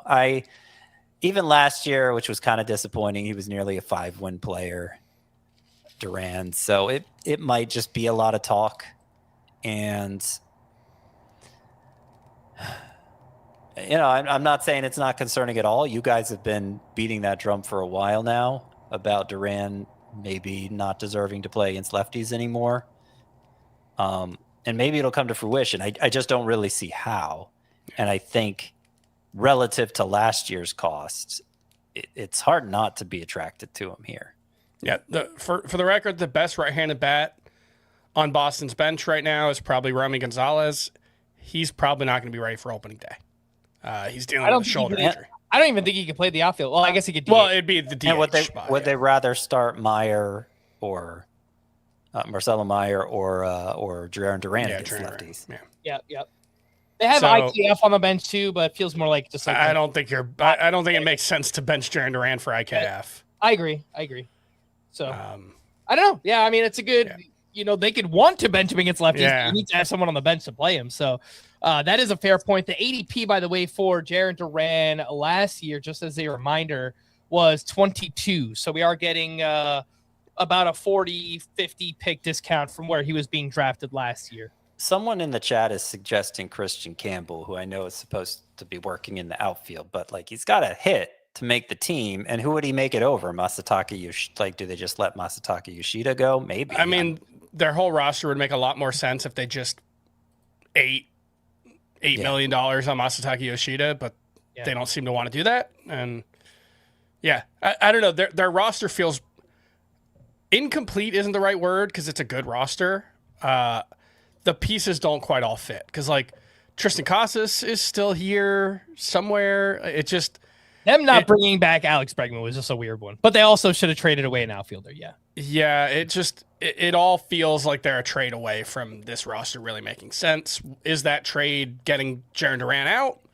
Again, we already went over the reasons why trading him is maybe more difficult than you think because I think Boston rightly views him as a really valuable player. How valuable is he as a trade chip when he's 29? It's tough. Hey, they had their chance, man. We tried to speak it into existence. Jarren Duran for Isak Paredes. That would have worked pretty well for all parties involved, but doesn't look like it's going to happen at this point. Let's talk about Jackson Merrill. Big letdown from his huge 2024, but dealt with a bunch of injuries. He went on the IL with a hamstring strain in early April and missed about a month, then immediately went on the IL with a concussion. He missed 6 more weeks. Then in August, went on the IL with a sprained left ankle. And once he returned, he actually finished pretty strong in September, hit 275 with 7 home runs, a 946 OPS during that time. Tons of hard contact and barrels for Jackson Merrill. He has struggled quite a bit against lefties so far in his career, but I haven't heard any danger of his playing time or anything like that. So I believe you guys are on opposite ends of the spectrum here. So I will just back up and let you guys go. So Chris, make the case for Jackson Merrill. Yeah, so the underlying numbers against lefties are fine. The actual results haven't been great, but 320 ex-WOBA against lefties last year, 334 the year before. He should be able to hit lefties. I don't have much concern. I think there are 2 things for Jackson Merrill that are worrisome from last year. One is just he only stole 1 base after stealing 16. As a rookie, I don't know what to make of that because he was still plenty fast, 79th percentile in sprint speed. He had it was a hamstring strain early on that he was playing through. He had the concussion. We'll get to the concussion shortly. I don't have a good explanation for why the stolen bases went away. And that does remove a margin for error, because if he's not at least a double-digit steal guy, it puts a lot of pressure on him to hit 300 to really be, a top 15 or top 10 type outfielder like I think he can. I just kind of think he's going to hit 300 or 290, whatever sufficiently high batting average number you want to give Jackson Merrill. I think that's what he's going to do, because last year he's hitting 304 when he gets the concussion in mid-June. He goes on this 2-month-long slump where he's clearly not right. Then he comes out in September, hits 275, but with 7 homers and 946 OPS. He's crushing the ball. I think the shape of Jackson Merrill's season suggests that the concussion just screwed him up, which many such cases, that happens all the time. It's a hypothesis. It's a guess. I wish I could prove that. But given how tepid I feel about a lot of the other outfielders in this range, I'm just fine elevating Wyatt, Langford, Jackson Merrill, and Roman Anthony to the top of the tier. They're my 11, 12, and 13. I'm fine betting on the young guys. I'm fine betting on the pedigree. I'm fine betting on the very, very high upside flashes we have seen from those guys, because I do think Jackson Merrill is going to be a borderline elite source of batting average. I think we're going to get back to 25 homers like he had as a rookie. I think the run and RBI numbers are going to be fine at the top of that lineup. So I have a lot of faith in the skill set is mostly what it comes down to. He underperformed a little bit. I think he had really good reasons for underperforming, and then he finished the season really strong. So I think he had a bad couple of months is how I mostly chalk Jackson Merrill's 2025 up to. Scott? It's funny that you say that, because to me, part of the reason why I have Jackson Merrill lower is I don't really feel like I have a good idea who he is yet, because his rookie season, it was a big prospect. It was a prospect who hadn't really performed much in the minors yet, and had some seemed a little bit underdeveloped. So it was pretty surprising what he did as a rookie. And then he comes back in a sophomore season way worse. Yes, there were injuries factoring in. Same thing as we were talking about with Langford. It's hard for me to know what if it was the injuries, like here's this established track record, he was way worse. Oh, probably because he was injured, versus there is no established track record, he was way worse. Is it because he was injured? Maybe. And so you're saying I'd rather just elevate Jackson Merrill to the top because I don't feel great about these other outfielders. It's basically the reciprocal for me. I feel really confident in what Brent Rooker can do, what Cody Bellinger can do, what a guy we haven't even talked about yet, Randy Arozarena. He was nearly 30-30 last year, and it's pretty much always 20-20. And so I'd rather just say, okay, I'll take the sure thing here. Maybe Jackson Merrill will be a little better, but there seems to be like a good chance he won't be, based on what happened last year and based on how little we know about him. And, particularly the steals, if we can't count on him being at all a contributor in that, maybe he will be. But again, I just don't know. Yep. And he certainly wasn't last year. So I'm a little, it seems like this Fantasy Pros ADP ranks him closer to where I do, because it ranked him behind a lot of those guys I just mentioned, all but Arozarena. I know NFBC. He's 14th. Yeah, he's higher in NFBC, and you have him way higher, Chris. Mm-hmm. So I'm really more arguing with you in NFBC than where we're talking about Jackson Merrill within this range of the outfielders for Fantasy Pros purposes. But that's kind of the negative take on him. The NFBC ADP in February for Jackson Merrill is the 14th outfielder off the board at pick 69. So a little bit ahead overall of the price. Actually, pretty close. Fantasy Pro 67. So honestly, there's a lot of names that are just kind of like bunched up in this range too. Like Merrill down to Riley Greene. There's 8 overall picks that are separating 5 or 6 different outfielders. So it's just a very bunched up kind of part of the rankings here. After Jackson Merrill, we have 2 very fun names in the 7th round. Byron Buxton has an ADP of 73. George Springer with an ADP of 74.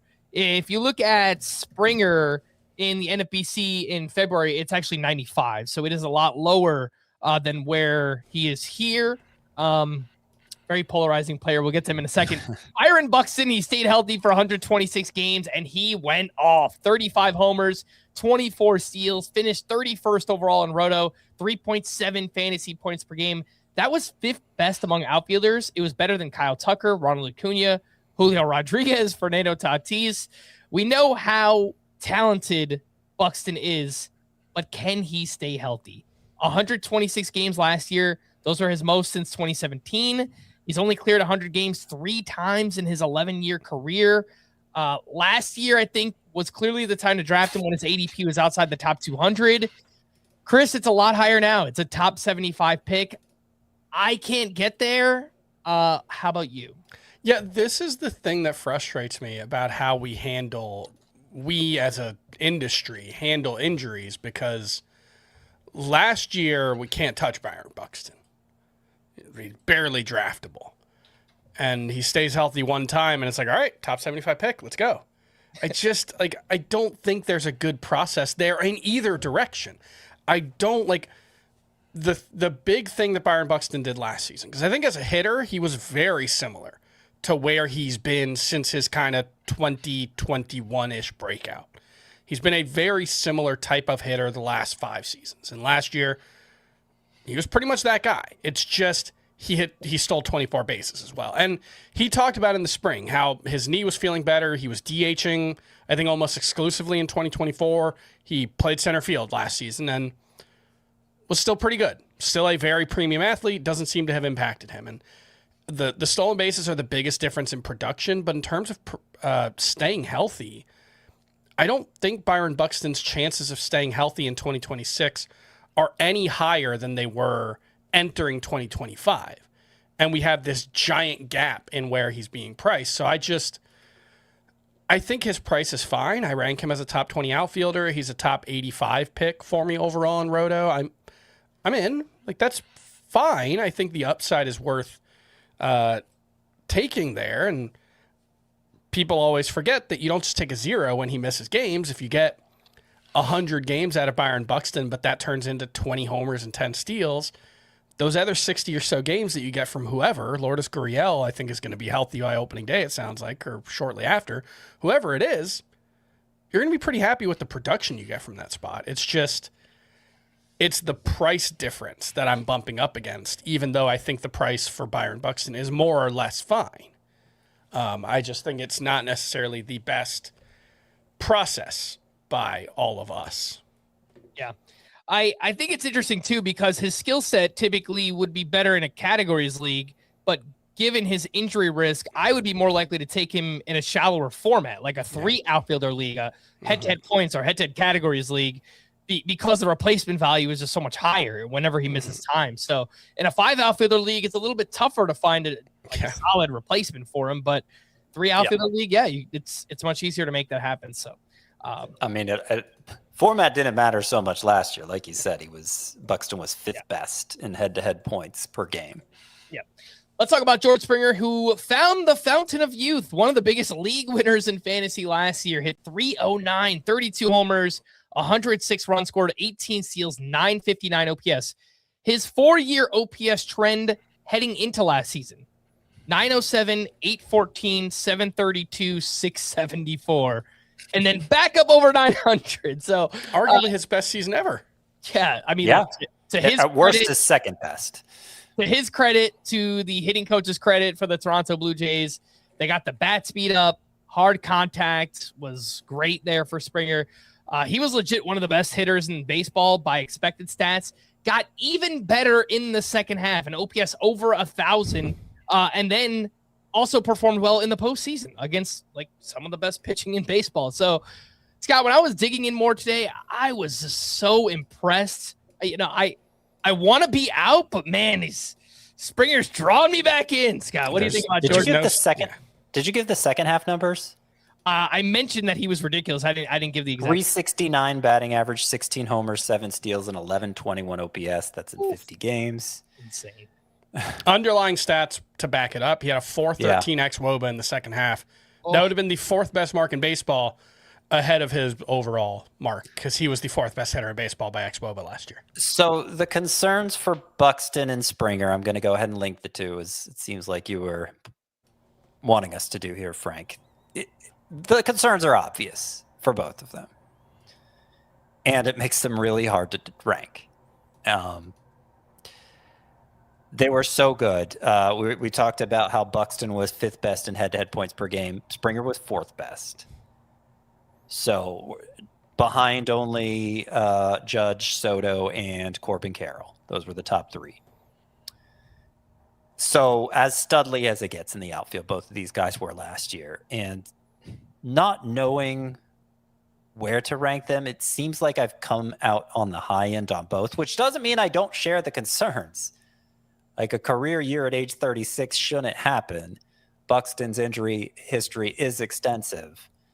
I don't think I expected Buxton would be as good as he was if he stayed healthy. That's kind of my excuse for why I'm valuing him differently now. But, fair enough. I know Chris had always been high on him and believed that's what would happen if he stayed healthy, and it did. So kind of what Chris is doing with Roman Anthony and Jackson Merrill, where, okay, there's this glut of safe but kind of boring, not exactly early round outfielders. And I'd rather just take the upside guys over them. I'm doing the same thing with Springer and Buxton because I feel like I have more proof of concept with them than I do with Merrill and Anthony. Look at what they just did. They finished fourth and fifth. It's risky. I'd rather somebody else just do it.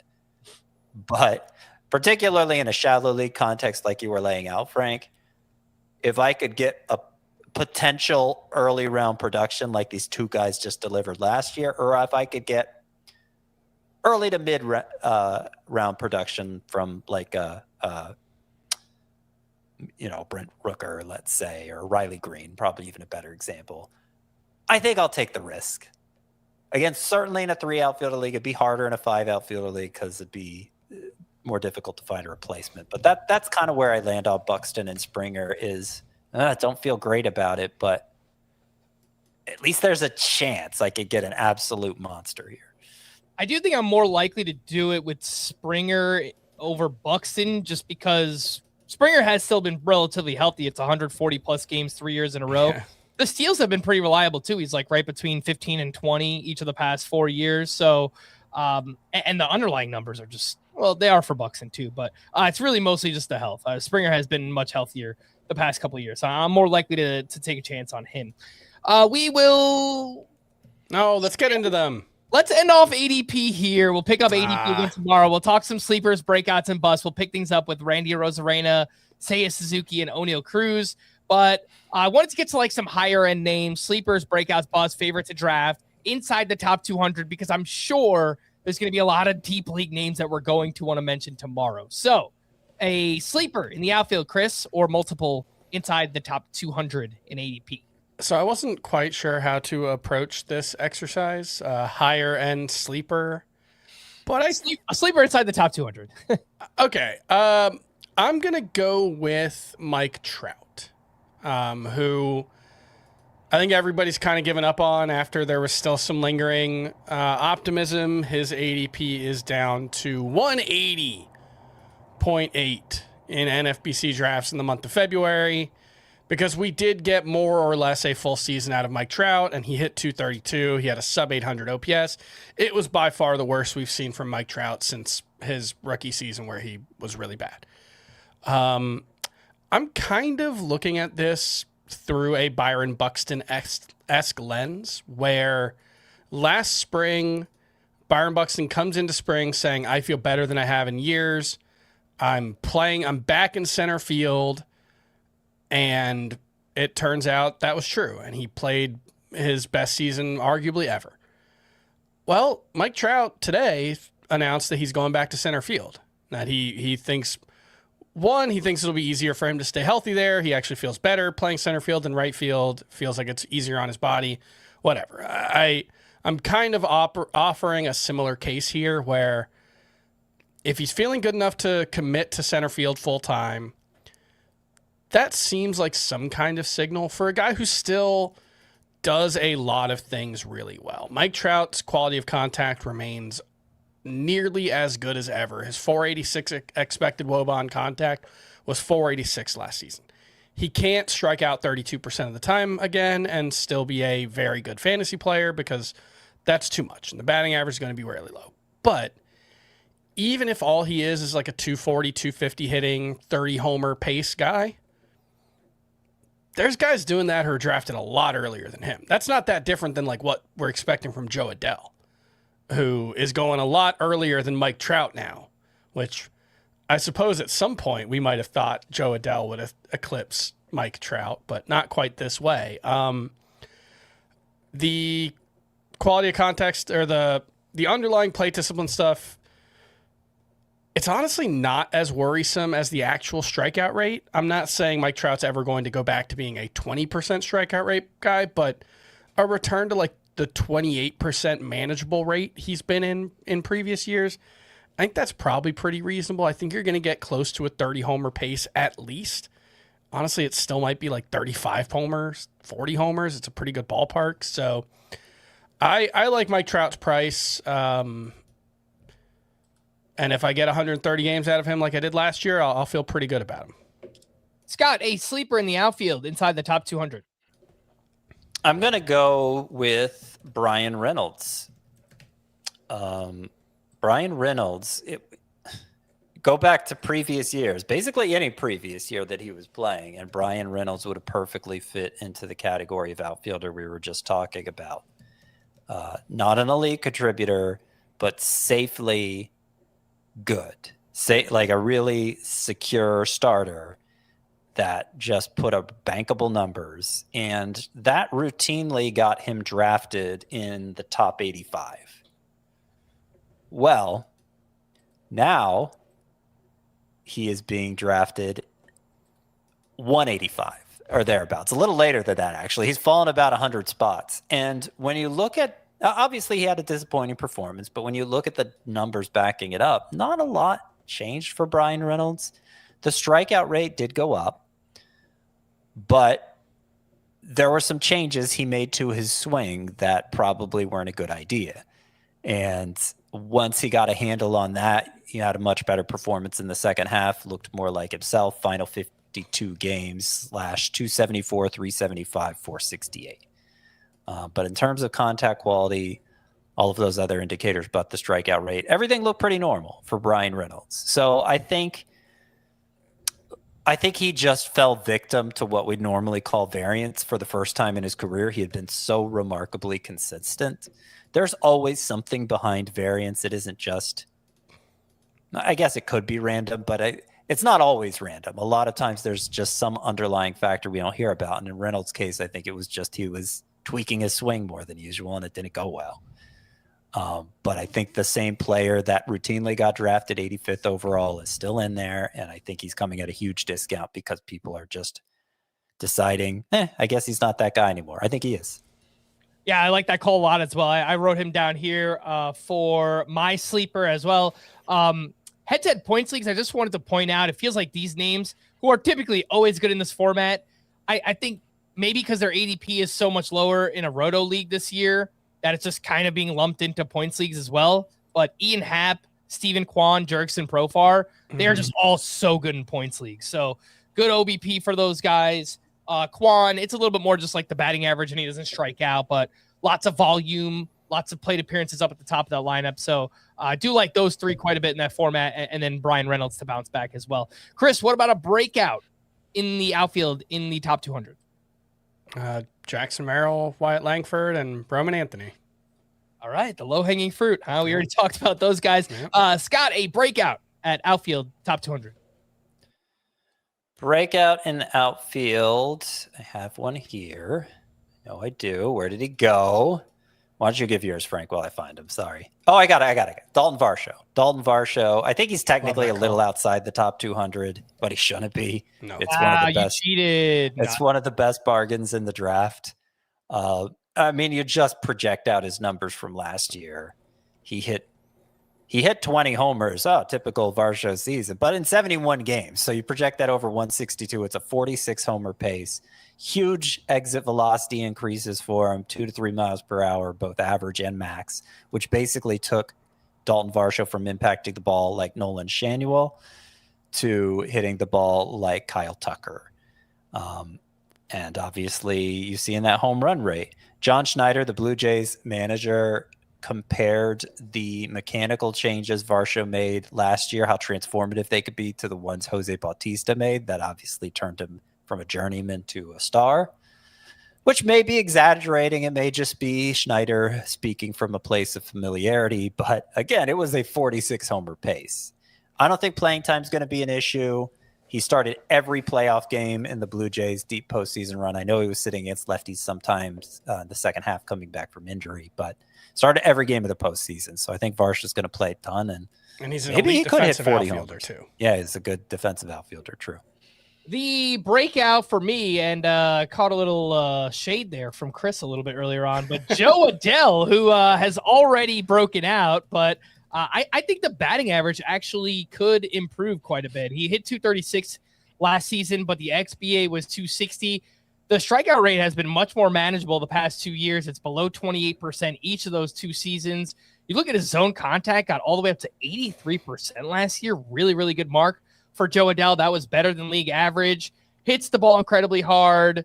Obviously, the bat speed is there. 91.7 average EV, 17% barrel rate. That was in the 96th percentile. So this is a former top prospect. I don't think you need to squint too hard to see like a batting average over 250 and, over 30 home runs once again. And let's not forget, he stole 15 bases 2 years ago. I don't know how good the counting stats are going to be with the Angels, but yeah, he technically already broke out, but it feels like no one's kind of treating Joe Adell like he broke out. So I'm buying what he did last season. What about a bust in the outfield here, Chris? We got. I think Oneil Cruz is the single most overvalued player in fantasy leagues this year. I do not get maybe Blake Snell, now that we know he's not going to start the season. He's still like a top 100 pick, but Oneil Cruz is still going inside the top 200, coming off a season where... You mean top 100? Top 100, excuse me. Coming off a season where he was actively harmful to your chances of winning your fantasy league in 4 out of the 5 categories. The Fangraphs Player Rater, they give you the dollar value, but you can look at the dollar value in each category. Well, he was negative $8 in batting average. He was negative $2 in runs and RBI. He was $7 in stolen bases, and he was negative $0.5 in home runs. This was not a replacement level player in any category except stolen bases, which are the easiest category to fill in 2027 or 2026. So he's probably going to hit better than 200. How much better? His XBA last year was 218. He really cannot hit lefties. He's shown like no ability to hit lefties. He's not such a good defensive outfielder that I think the Pirates have to keep him in the lineup. I get that, like, maybe they still view it as this guy's our best chance at a franchise player. I saw some Pirates guys, there was a column in one of the Pirates newspapers about that today. Like, if the Pirates are going to make the playoffs, it's going to be because Oneil Cruz takes a big step forward. I get it. The tools are really cool, but we're talking about a 27-year-old. I think we got to stop talking about the potential here and start talking about what he's been. And what he's been just has not been a particularly productive player. So I don't see the case for him as a top 100 player. Yeah. Is it the case just 2024? Was he actually a top 100 player in 2024? I don't know if he missed time, but he hit 259, 21 homers, 22 steals. Yeah, but with 72 runs and 76 RBI, I mean, I guess he might have been a top 100 player, but that's still pretty uninspiring. Yeah. I mean, that's my thing with Oneil Cruz, and I know we probably don't want to back and forth right now. He actually finished 50th in 2024. Okay. Like, he's going so much lower than he's ever gone before. So, yeah, if he's exactly who he was last year, it's still going to be too high. But we've seen better versions of Oneil Cruz than that. That's surprising that was a top 50 finish. Yeah. I mean, that is according to. Oh no, that was just among batters. Okay, that makes more sense. Probably around 80, maybe 75. 78. Yeah, I don't know, man. That I can't see. It's weird to say about a guy who hits the ball literally harder than anyone in baseball history now. He has the hardest hit max EV, but the dream scenario is dead. I don't actually think there's that big of a ceiling here. I mean, his career batting average before last season was 250 on the nose. Sure. So if he just hits 250 with 20 to 25 home runs and 30 plus steals, he's worth where he's being drafted right now. But he got worse last year. No, he absolutely did. And I do worry about him losing some playing time against left-handed pitching. I've brought this up before. I like to create these scenarios in my mind and things like that. And there has been lots of talk about Marcell Ozuna taking O'Neal Cruz kind of under his wing, just as a hitter and have that familiarity and a Dominican veteran presence. I think that something that actually could factor in for O'Neal Cruz. So I find that aspect of things a little bit more interesting for him. But overall, I had him as a bust for most of the offseason. I'm kind of backing off it a little bit now. Scott, do you have a bust pick in the outfield? I got into Jackson Merrill a little bit. To give you a new one, I'll give you Jacob Marcy, who I think people are just looking at the overall stat line and getting excited about that. 292, 5 homers, 14 steals.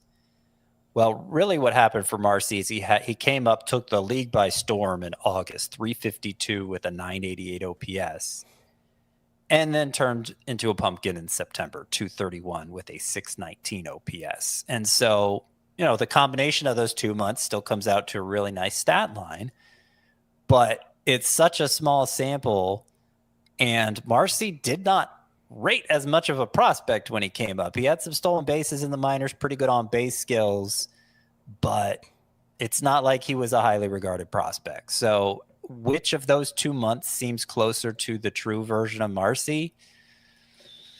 I think it's probably September. And in that case, he's being overdrafted. I'm not saying I way overdrafted. I mean, there's certainly a point where I would take Marcy. He's in that group of that top 40 I talked about, where I want 3 of my top 40. But I think there's a lot of downside risk here that isn't being respected. Career 239 hitter in the minors. That's not great. The ADP for Jacob Marcy, 131 as the 36th outfielder off the board. I'll give you one other name. I mentioned him earlier, but Riley Greene. He just feels overvalued to me, and I'm just not really going to draft him inside the top 60 picks this season. Just give me a name, your favorite top 24 outfielder to draft, preferably outside the top 2 rounds. Chris, favorite top 24 outfielder to draft? Jackson Merrill, Wyatt Langford, Roman Anthony. Scott? Cody Bellinger. And it's going to be Wyatt Langford for me there. Top 24 outfielder favorite to draft. We are going to wrap there. For Scott, Chris, I am Frank. Thanks as always for tuning into Fantasy Baseball today. Please make sure to follow and leave a 5-star rating on Apple or Spotify. And we will be back again tomorrow. Bye-bye.